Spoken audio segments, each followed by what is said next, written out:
Chapter 15. The Exception. I again felt freedom as I drove south from Colorado Springs. I visited Stacy again in Pueblo. I spent another day in Trinidad after stopping for the night in southern Colorado. I recorded the sunset from a field at the foot of the Rocky Mountains. I continued ignoring texts from Justin as I passed into northern New Mexico. I was again out on the roads, enjoying the sense of freedom I felt behind the wheel of the rental car. I did drugs in parking lots and at scenic overlooks. I met new people from my phone. Some plans materialized, others fell through. I showered at truck stops. I updated friends with status reports. I took time in the car and in the shower rooms to video interact with intimate online partners. At random intervals, I tattooed myself along the way. I explored new locations. I did my best to leave all of my immediate concerns on the side of the road back in Aurora.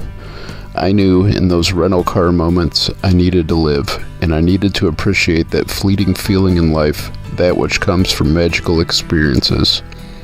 I was living it up on borrowed time. When that first week with the car ended, I extended the rental for a second week.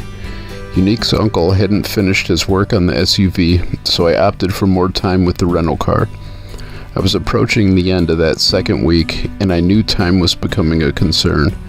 Having the freedom to travel as I wished, I didn't want it to end. Unique's uncle told me that he found a pinhole leak in the transmission housing of the SUV. He gave me some options. I could take it as is, risking a breakdown, or I could hold off until he found the time to attempt a repair. Unique's uncle wasn't sure when he was going to be able to work on the car, and my rental car fees were adding up quickly. A woman from the website had been in contact with me since well before I began traveling out west. Her name was Gina. According to her profile name, the info in her profile, and her messages, she was a lesbian seeking only women. She had been the one to reach out first. She had been the one initially pursuing a dynamic. She had been the one, once she learned of my plans to head across the country in her direction, who insisted I make a stop to see her. You're interested in me? According to your profile, you specifically seek women. Yes, but you're the exception. There's just something about you. The exception. I always seem to be the exception. I didn't particularly enjoy being the exception. It gave me an odd feeling, one which made me wonder if the novelty would wear off when what they saw wasn't who I was. Age, race, gender, body type, even tattoo coverage, I was always someone's exception to their previously stated desires and turn-on turn-offs. Was I a trophy? Was I an experiment? Was I a placeholder to fill time until they found what they were actually seeking? It left me with a sense of loneliness. Gina lived in Littleton, Colorado. She was in the process of moving to a new apartment during the weekend I agreed to meet her. That Friday evening, I pulled into the parking lot near the soccer fields of Columbine High School. I left from a friend's house a few miles away. I stepped from my car to walk down to the lake adjacent from Columbine. In the late afternoon, the sun began to set. The reflection of the pink and purple clouds on the clear mirror lake surface was as beautiful as the sky itself. The pristine calm of the water was only disturbed by random families of ducks swimming in the water. It was a wonderful place for me to collect my thoughts and record video of an amazing natural scene. I was at peace during that brief moment in my life. When I got up to leave, after spending the weekend with Gina, I checked my phone. I had a reminder text from the airport car rental company. It was Sunday. My car was due back on Monday. I made up my mind in that moment. I wasn't going to return the car on Monday. I still needed to drive the rental car until Unique's uncle was ready with the SUV. Two things happened on the Tuesday of that following week. The rental car company billed me an additional $900, and the deal with Unique's uncle fell through. I called the rental car company. I told them I was going to keep the car for another full week since they billed me an additional week's price. I wasn't worried about another bill from them. They had already taken the last of the money in my bank account. I was worried about the SUV no longer being an option. My time in Colorado reached a new level of desperation. I was basically out of money. While I had the rental car, I had to jump back in the game to make cash to survive. I let go of insignificant amounts of crystal here and there, but it wasn't enough to cover living expenses.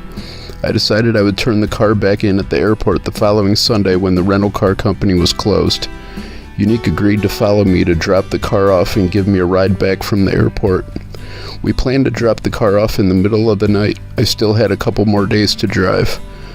I went down to Pueblo that first night to see Stacy one more time. I returned to Dean's house the next morning. I put in as many miles as I could. It was past the middle of September and I was still in Colorado. I thought I would have checked Oregon off my travel list by then. Instead, I realized I wasn't going to be checking Oregon off the list at all. I spent the afternoon setting up a donation page on social media. I posted about it on other social media outlets. I set up the page to receive enough donations to buy a car and head away from Colorado. I decided I needed to consolidate my 2 storage units. I needed a car which was big enough to fit everything from my Colorado storage unit as well as all the parts I could strip from my Lexus before I left it on the street. I planned to drive everything back to my storage unit in Ohio. From there, I would have some breathing room to sort out my next moves. Around midnight that night, I met someone from a social media app. In the middle of the night, I picked up the Mexican trans girl from her neighborhood close to downtown Denver. It was late, it was dark outside, nowhere was open, and we couldn't hang out at her place. Her family was all home. Taylor told me that she had an idea. She told me to drive, and she would direct me to where we were going. I headed west towards the outskirts of Denver, to the side of the city where the eastern slopes of the Rocky Mountains began. The 2 of us headed up into the mountains west of Denver. As dawn broke, Taylor and I ascended Lookout Mountain.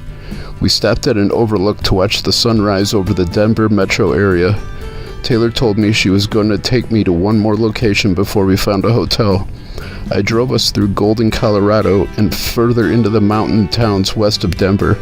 We reached Morrison, Colorado. The sun was bright in the morning sky. I stopped in the middle of the road to let 3 deer casually cross in front of the car. We were at Red Rocks Amphitheater. I was in awe. I thanked Taylor for her guidance. I let her know how happy I was to share that once-in-a-lifetime experience with her that morning. The 2 of us came down out of the mountains, and I used my phone to find a hotel once we were back in Golden. Though Taylor and I shared intimacy in the hotel room that day, I was a disappointment. The drugs didn't allow me to fully perform in the way I had hoped. I felt bad about it. We slept for a few hours. When the 2 of us walked outside to get back in the car, snow covered the ground. We were shocked. It wasn't even the end of September.